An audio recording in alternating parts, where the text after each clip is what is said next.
you everyone for joining us today on As Per Usual. Today we have another great panel of guests, as per usual.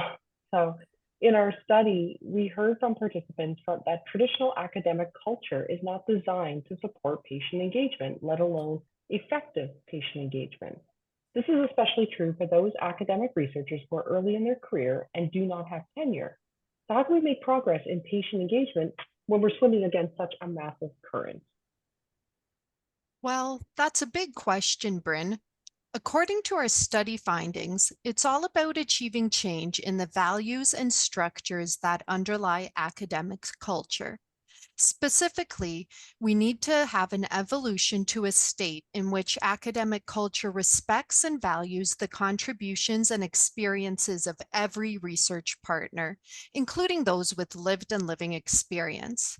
It also includes changes in academic career metrics, which basically means how researchers are evaluated, to better support and acknowledge the time needed to meaningfully engage patient partners. It also means recognizing that there is a wonderful world beyond manuscript publications that includes alternate knowledge translation products that are oftentimes of greater interest to patient partners and more accessible to the public.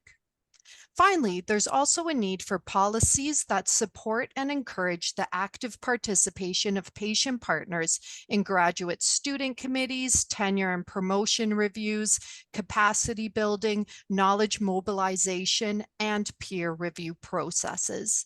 Basically, the entire academic enterprise, so as to help facilitate and maintain the shift in values and metrics of academic culture. All right, so clearly a lot of changes need to occur in terms of personal and collective values and the academic structures in which we function. So we're very lucky to have with us today Dr. Christine Chambers, an internationally recognized patient-oriented pain researcher, as well as Isabel Jordan, an individual with a wealth of experience personally partnering in research projects and helping researchers and organizations to partner with patients in a safe, relational way. Welcome. Thanks so much for joining us. Today, we are so excited for this. Could you please start us off by introducing yourselves some more to the listeners? Why don't you take that one first, Christine? Okay. Hi, everyone. I'm Christine Chambers. I'm a psychologist and a professor at Dalhousie University. I hold a Canada Research Chair in Children's Pain. And I'm someone who kind of has, I guess, taken on a focus in patient-oriented research more over the last decade of my career. So for many years, I was a more traditional researcher, and then kind of had an evolution into patient-oriented research. So really happy to be here and have a chance to talk about this important topic today. Isabel, over to you. Christine. So I'm Isabel Jordan, and I'm a person, as you said, with a lot of experiences and expertise from the point of view of a parent and as a patient. I'm disabled. Both my two young adults, children are disabled and have chronic pain, and one of them is very medically complex. So my whole life, but especially the past 20 years or so, have been very focused on the healthcare system, on research because of the rarity of my oldest condition. And I had the opportunity to take that into partnering for research in areas that were relevant to us. Some experiences were great, and some experiences really were not. Depending on, actually earlier on, mostly they weren't. So I've been doing this kind of stuff for about 15 years. And then more recently, I've taken that experience and working with other patient partners to help researchers and organizations know how to do the work better, like what are the concrete steps to take, and not just from my point of view, but from the point of view of including other patient partners in that. Why don't we launch into our first question? Tell me, Isabel and/or Christine, why do you think it's important that people are starting to engage in dialogue about how current academic culture needs to shift to better support meaningful patient engagement? So that is a huge question. that I will try to give a not so huge answer to. And I think a good way to center it is around, where we are in patient partnership in terms of what's been happening, what we know might be best practice given what we know now, and whether people can actually move towards best practice. And if you look how patient partnership has traditionally been done and often still is done, is that the folks working that have lived expertise in these areas often look like me. They're middle-aged, they're women, they're white. And not to say that we don't have things to add, but we generally don't represent the folks that might have more barriers to participating, that have more barriers to healthcare, more barriers to research. And there's a recognition that we need to do better on that, and lots of conversation around it. But I think that those conversations are only just beginning to kind of creep out into how we do things. And I really firmly believe that at this point, versus 15 years ago when I started doing this kind of stuff, we know that doing this work with an EDI lens, with safety, trauma informed, is what's going to get us the best kind of information or partnership into research projects. So we need to do it that way or learn how to do it that way. Otherwise, the outputs aren't as good. Those are great points, Isabel. And I think, for me, I think it's really timely that you're having this conversation around how do we sort of address these systems issues that are kind of baked into academia, right? And while we've made a lot of progress, over the last decade in really raising awareness about the value and importance of patient-oriented research. And I think, Isabel's just been a tremendous leader in the how, right? Like it's one thing to say it and to want to do it, but the actual kind of how do you do it? And, the specificity of some of the issues that, you get into around compensation, attribution of authorship, like there's been incredible progress there. But, for the most part, academia kind of has remained with its current metrics, as you mentioned before. There's still a big emphasis in the promotion and tenure process, in all the reporting that faculty members have to do for their CVs, for their resumes, for their annual reports to the department, on the number of publications that you have, the number of presentations that you've given, how many times your papers have been cited, what your H-index is, what the impact factors of the journals are that you publish in. There is a whole movement more broadly internationally to get away from those types of traditional metrics. There's the Declaration on Research Assessment, DORA, that's really trying to kind of pull people away and to encourage people evaluating academics and the currency in academia to shift, but it hasn't moved that far. I mean, it's great that we're talking about it, but when I have to fill out my reports, that's the kind of stuff that I have to report on. And I would say that there is, in general, a lack of appreciation and understanding for how much work and how much time and how much resource and it takes to do this well. And, that kind of recognition and that kind of acknowledgement, I mean, it's the right thing to do. And I think people who, end up getting into this work, I mean, it's hard. Like, I'm not gonna, it's hard, but it's incredibly intrinsically rewarding because you realize that this is the way that you can have impact, that if you are motivated to truly make a difference in the world, like in my case, truly make a difference for children in pain, publishing in journals is one thing, but actually working with and in partnership with others, including patients, is so important. So I think we've made a lot of progress, but I think there are still a lot of institutional and systemic barriers in academia. Yeah, absolutely. And it's great that you brought up Dora. That was something on the tip of my tongue as you both, Isabel and Christine, were speaking, as to some of the slow, I guess, positive indications that we're seeing moving forward. And I am curious myself to see how that's going to be integrated into actual, in terms of tenure applications or annual reviews of research work from an academic lens. How is this going to be built in and actually start to mean something and have more weight, and give credit to what you were saying, Christine, that it does take time, very valuable, worthwhile time, but it takes time. And we're not to this point seeing that output. We're not seeing it on the other side. And I guess, maybe we're seeing the right indications, but what does a patient engagement positive academic environment look like in your eyes?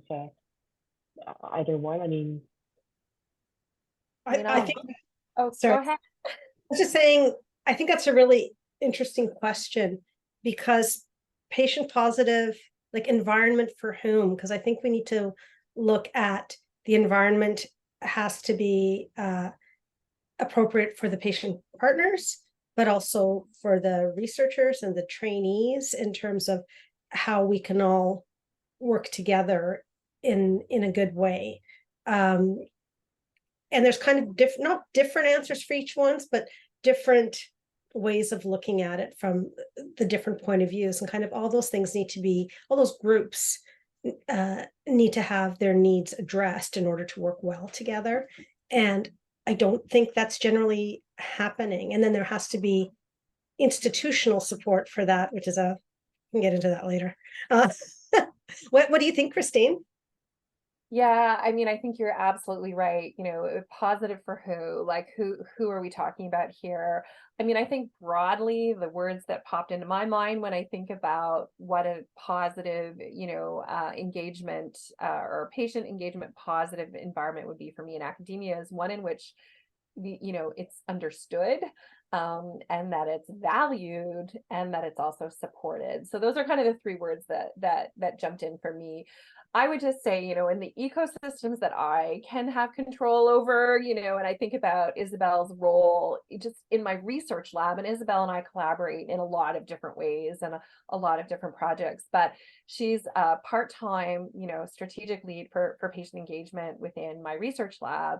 And I think the word for me that really, and for many years, I didn't have somebody in this position.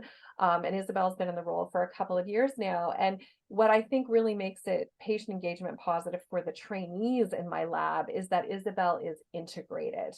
And so Isabel's on the Teams chats, and, she's at the lab meetings. And so, her questions that come from a patient partner lens are integrated and embedded into the environment that the trainees are having. They are comfortable going to her with questions because they know her. She's part of the team. And so I think that integrated component, especially for trainees, and I think the, influencing the system as early as we can through, giving trainees experiences that are positive around patient engagement is really important. Yeah, one thing, as Christine knows, that I've been thinking and talking a lot about lately is around language and what creates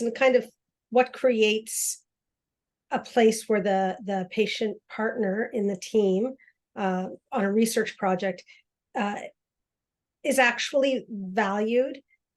And I think shifting language to understand that could help people understand. One of the things that really sticks out to me is we talk about patient experience, and we talk about researcher expertise or clinician expertise. And language like that, I think, automatically devalues us as patient partners. So there's this shift that has to happen, and not everybody is going to be capable of it, where we as patient partners, when we're brought into a team, it's understood that we have expertise that comes from experience. Other team members have expertise that comes from a variety of academic backgrounds, but it's all expertise. It's not opinion, viewpoint, voice, my own personal. It's if we're really partnering with patients, then we value that expertise, and kind of everything falls from there. The institution has to implement changes to make that happen, so that people can actually provide their expertise, and then how we all work together, working towards that. That's a very interesting point and builds off of something that I've been thinking about as well, is to also start to consider patient partners as part of the interdisciplinary research team. So it's Exactly. not just saying I have an interdisciplinary research team, oh, and I have some patient partners. And then I think once we start thinking about that as well, the natural next step also is these patient partners bring their lived expertise, such as other people bring expertise of like stats or intervention design. So I totally agree with you on that one. And then, so maybe we could build off of that kind of point about thinking about different types of supports. And I know that both of you have also mentioned or kind of touched upon institutional supports. But what personal or institutional supports do you think are necessary in order to really start shifting that academic climate? So looking first within research teams and what individuals could maybe do, and then moving outwards towards the system. You want to take that first, Christine? I've got a whole bunch on that. Yeah. Okay. I'll jump in and then throw to you. So, I mean, in terms of supports and the sort of circles of the system that we're in, I mean, I think you have to have the funding to be able to, engage and compensate people properly for their time. So funding is always tough. You have to have the training on, how to do this properly. I think also, from a broader systems level, again, people have to appreciate that this is important. And, one of the things that I've seen Dalhousie University do, which I was really grateful for, was they created impact awards for their faculty. And, these awards were specifically, developed to not just reward publication output, but you had to actually show that what you were doing is having some sort of real world, impact on practice or impact on policy. And I think those types of things send a very strong message that your institution supports and values the kind of work that you're doing.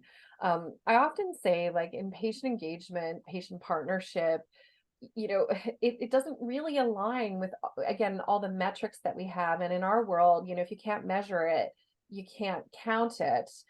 And impact and, working in partnership with patients is something you feel. So, when you know that your work's having an impact, when people approach you on the street and say, hey, I use this with my kids during needles and it made a huge difference, like, you can feel it. And that you can't really measure the same way. So I think awards, opportunities to acknowledge people and provide supports for impact, it really does make a difference. You have to acknowledge it within the system. So everybody who knows me knows that at some point I'm going to talk about compensation because it is so key and so important. But I think the important thing kind of in this context to talk about it is that most institutions, I'm going to say all academic institutions, don't recognize that patient partners are in our own kind of category, and that some rules have to be different from us in terms of compensation and how you compensate people. Those financial policies haven't caught up to what we know is best practice in terms of compensating people in different ways. If they can't accept cash, maybe they could have a course. These alternatives that work for people. In every patient partnership, finance form I've ever filled out with like a variety of different universities, they're all vendor services forms. And we are not that. There's on the one hand, we are legitimate research partners, but on the other hand, there's an understanding that we are legitimate research partners that have barriers to our participation, especially those who haven't been doing it as often or who come from otherwise equity-seeking communities. So, I honestly, and it makes it difficult for the researchers as well and for the labs to be able to put in best practice when the institutions don't know that they have to update some of those policies, not just around compensation, around other things as well, like to really have an understanding that this is key for research. We have to include it, so it has to be supported. And I don't think we're there yet. I see this too in terms of, I do some work on anti-ableism in the academic world, and very much goes along the same thing, where that kind of institutional support and understanding that not everybody goes under the same umbrella, and that's okay, and you have to make allowances or make different kinds of practices for that. And then the one other thing that I would say is, it's great to give awards to folks, hooray, but funding people appropriately for patient partnership doesn't happen. So first of all, not enough funds are in it. Like, there should be a dedicated, if I'm going to have a patient partner, then over and above the cost of what it takes to do this research, there needs to be cost for doing a well-resourced patient partnership. And then when CIHR is reviewing and they want patient partnership to be part of that review, they don't have enough content area experts to contribute to that review. And by that, I mean patient partners that understand patient partnership. Not that that can't be taught, not that it can't be a module that you go through, but we really need people that understand partnership and that understand equity to know whether a project has what it needs to include patient partners. And can I jump back in here? Because this is Isabel and I, we could have this conversation with ourselves, I think, but and it's been great because we haven't had these conversations in a while, Isabel. We're so busy doing, we don't get to have the big picture conversation. So this is fun for us.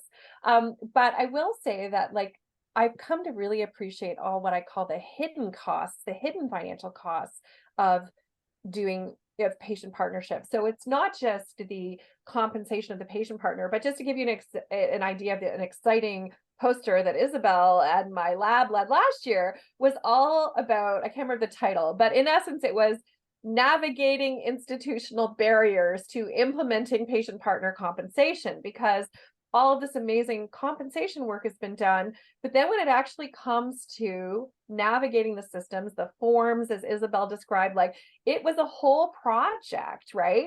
And, when we have a challenge, related to, something to do with patient partnership, like, it could take a week of staff time to follow up with the organization, troubleshoot these things. Like, I know why a lot of people give up, because you don't have, the kind of budget necessarily to do all that administrative aspect. So, I have a role at CIHR now, and it's interesting now that I bring a funder lens to this as well as a researcher lens. I mean, part of the problem is there's just not enough money to go around. But I think that we don't acknowledge all of the administrative costs as well that the researcher tends to carry rather than the institution. But there can be a lot of institutional inertia on these types of issues as well.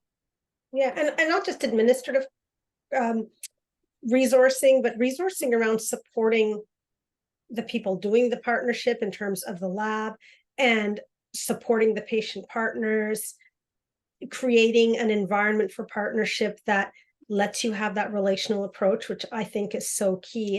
And that can mean, like, being able to give people a gift card to skip the dishes. So when you're having a group meeting, where you can eat together, even if we're virtual, but not necessarily, things like that can help create that environment of welcome. That all has costs in terms of time and in terms of money output just for things. Yeah, and they're hard to, and that doesn't mean it's not the right thing to do.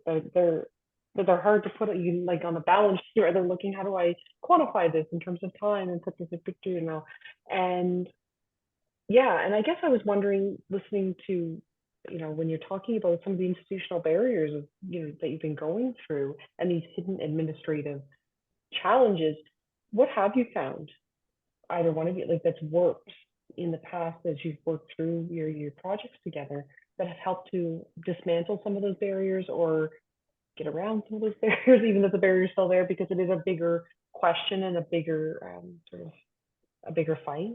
I'm just curious to see what, I'm always looking for practical tips. So Can I jump in, Christine?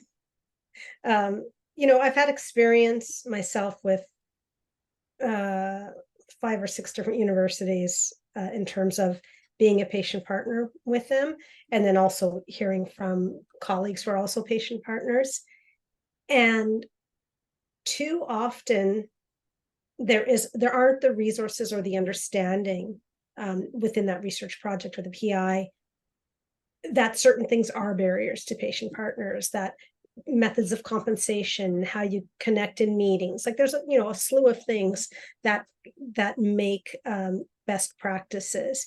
And often those patient partners are kind of thrown to the wolves in terms of having to sort out like invoicing, or how often do I get paid, or how much do I get paid, or what's going on with the research project. I only get called in once in a while for meetings, and I know there's other things happening.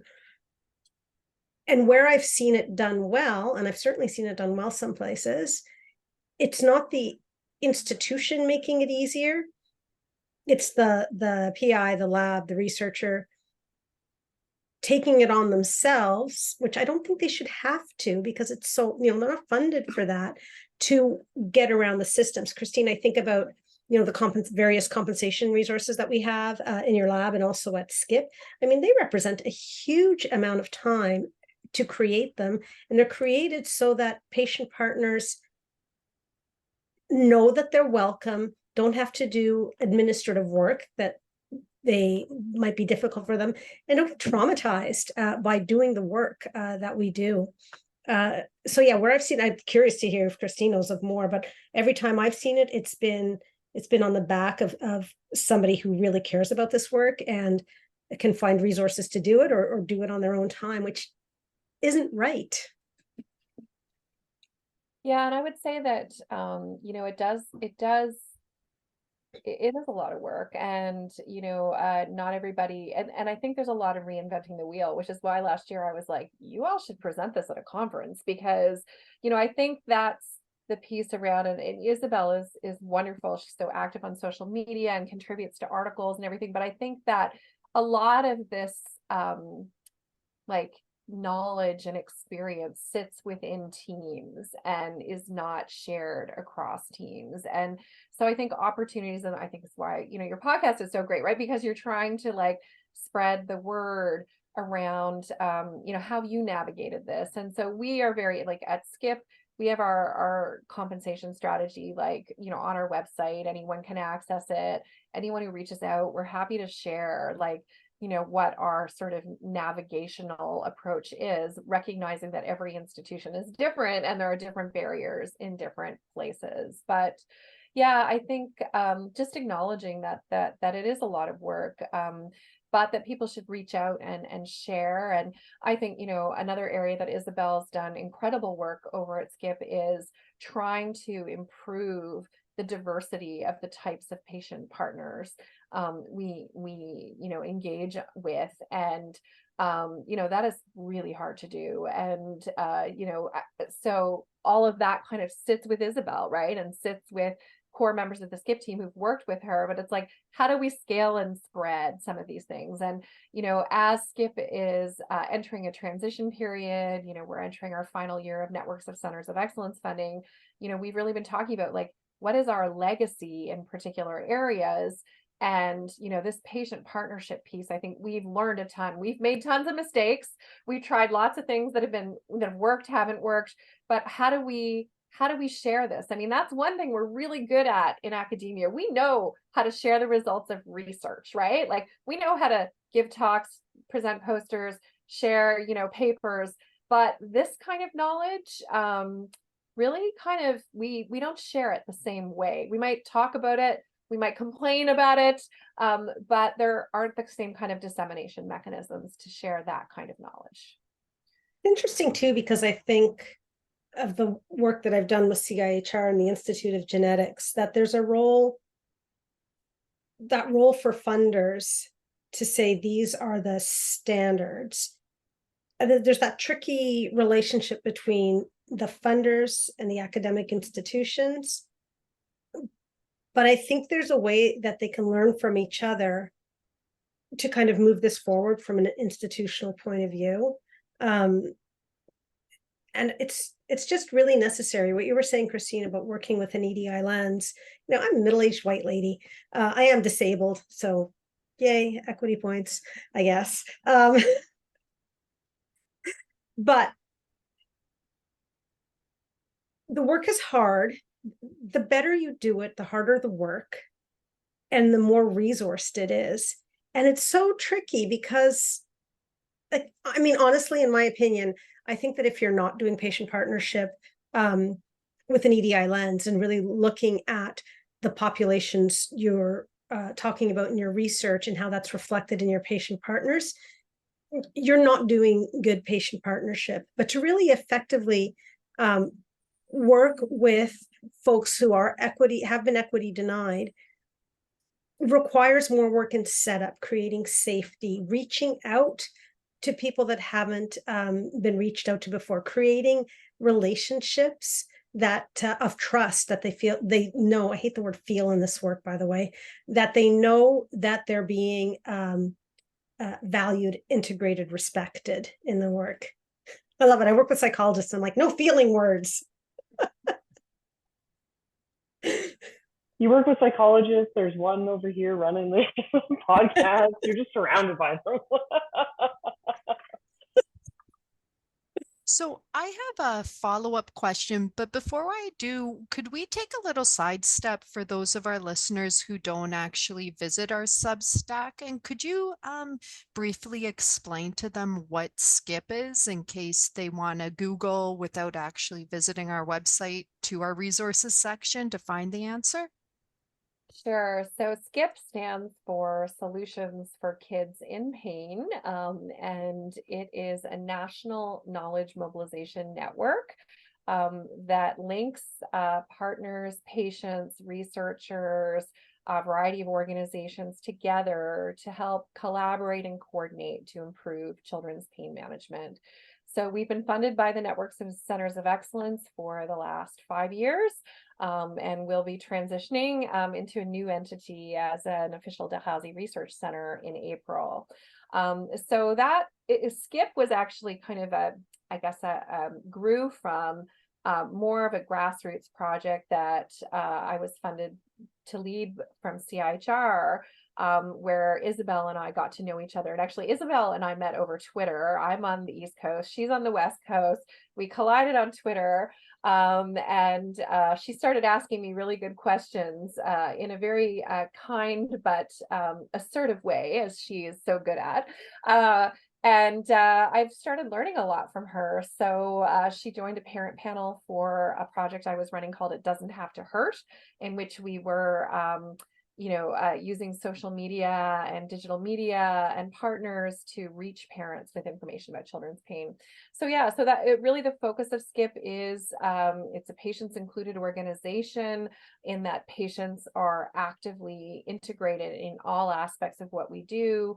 So Isabel is a core part of our administrative team. We have a variety of patient partners on our board, and then we also have a very active patient caregiver advisory committee, and all of these levels of people are sort of engaged in helping to mobilize research results. So I don't know, Isabel, if you want to say anything about SKIP. That was my standard spiel, but you may have more to add. It's a good standard spiel, but what I would say to the patient partners out there is that a lot of organizations say that, but SKIP really walks the walk in terms of having patient partners, people with lived expertise throughout the organization, from like governance to advisory groups, and actually listens and understands that we have expertise that others don't, and acts accordingly. That's hard to find. And that's so inspiring to hear as well, because like you said, Isabel's, many more and more people are engaging patients, but to see it done at such a systems level and so meaningfully is really inspiring.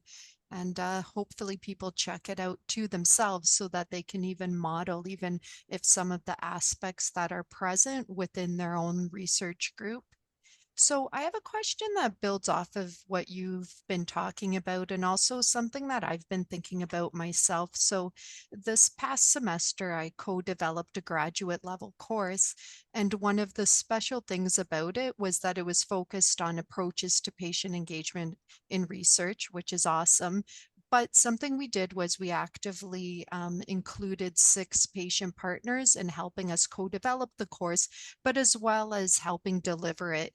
And the way that they did that was that students had their own sessions every 3 sessions where they'd meet with patient partners. They discuss the topic that the course was focused on at that time.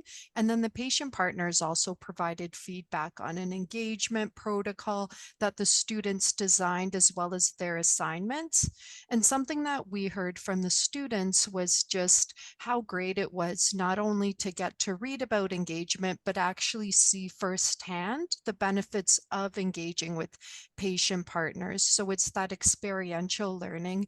And then Isabel, now with what you've brought up, and you have as well, Christine, about having you as the patient liaison, Isabel, with your lived expertise. And I've been talking to people about more and more about how they should have engagement liaisons. But through the conversation that we're having today and other ones we've had at our podcasts as well, I'm starting to think that I think that needs to go one further. And it's not just having a patient engagement liaison, but having a patient partner that is the liaison that's well supported in their role, and how that, like you had said, Isabel, then students in the lab will get to engage with them, other researchers in that research team as well, and then just letting that position be truly a leadership position, I think has a lot of benefits as well. So I was wondering what your reflections are on that. Do you think, I know for me it's a big aha, but do you think it actually is an aha? I think it's a huge aha, and this is no disrespect to folks who are doing that kind of job that don't have lived expertise, haven't been patient partners, haven't been on that end of the power structure, haven't been harmed by it, haven't seen friends harmed by it, is that it's hard for them to really know what some of the pitfalls are or what some of the enablers are. It's kind of not fair. And one thing that I think about, it's, there are like experts in patient partnership that do a great job and they have no lived experience.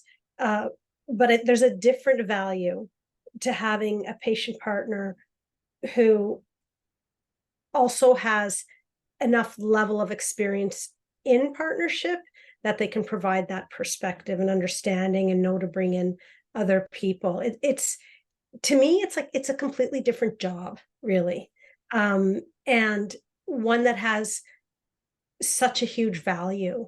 And then it also signals. I really believe a lot in language, and how it influences culture and culture influencing language. I also believe that there are signals that folks who want to do this work well can give by how they do it to others. They get signal to others about respecting patient partner expertise on teams. Part of that is having a position like mine, or I can think of Dawn Richards or Gillian Banfield at the Institute of Genetics, that we have this role. So it is implicitly saying patient partners have expertise.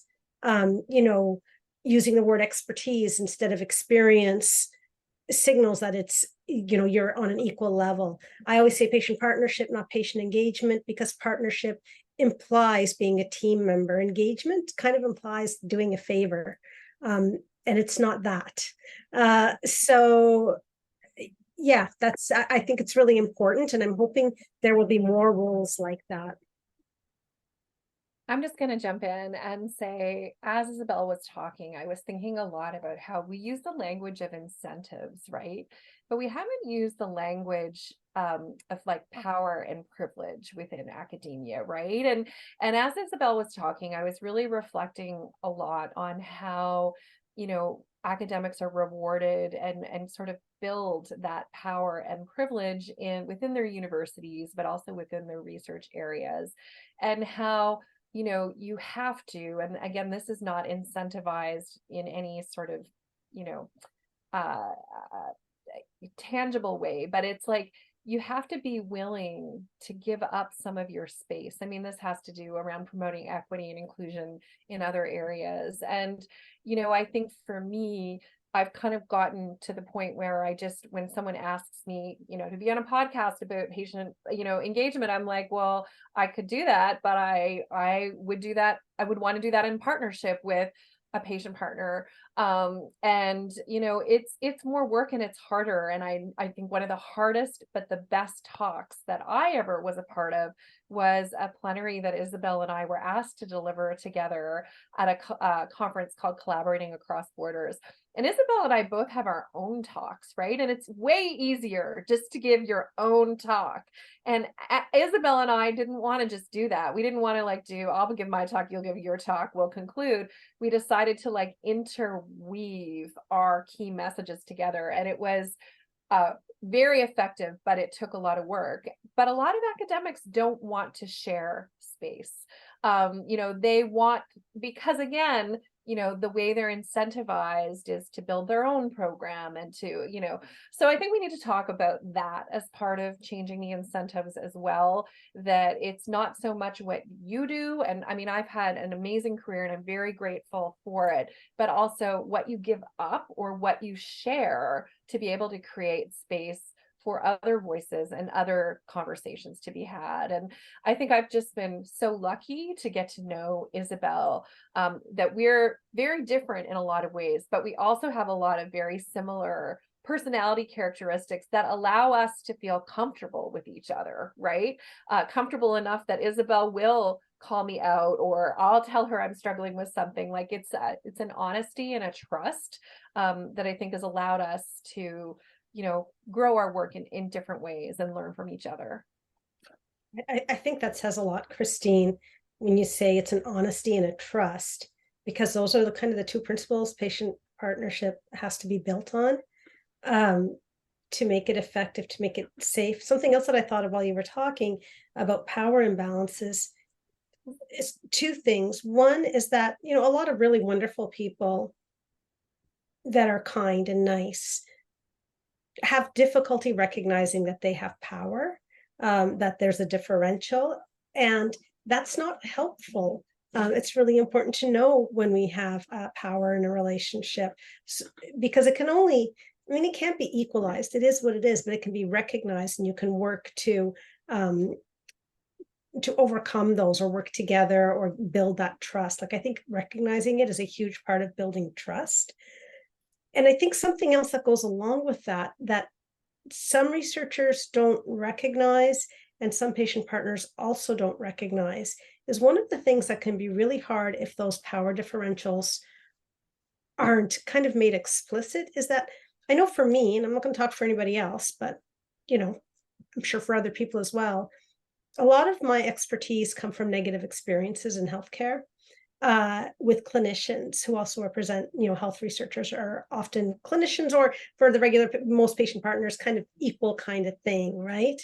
And so we go into these spaces with a lot of trauma baggage around what you can say to the researchers and the PIs about, like a deep kind of fear about looking stupid, because if you do that in front of a doctor that you're trying to get to do something to help you, then you don't get that help. And understanding that, that's something that after all this time, I still feel. And I don't know what would make me stop feeling that. Because, often as disabled people, we keep experiencing harm in the healthcare system. So I think it's really important to just really put all that stuff on the table.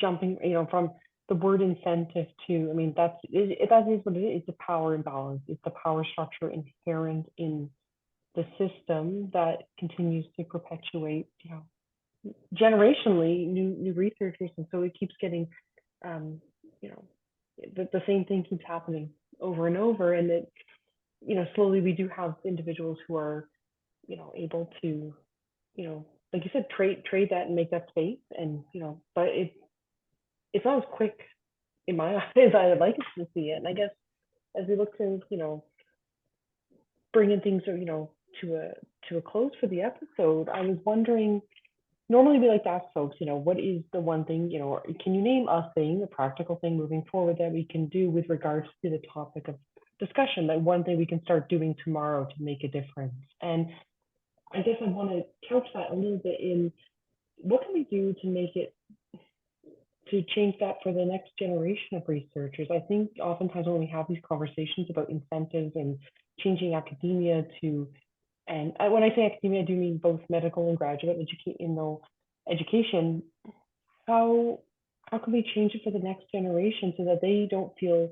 Because I feel like they have to play the game, because they also want to, they want their degree. Maybe they'll think once they get, oh, then I'll do something different, but that's hard to break. So be quiet. And I guess, what are your thoughts on that as we look ahead and try to, give folks some marching orders, I guess, to move forward. So I'll let you take that one first, Christine.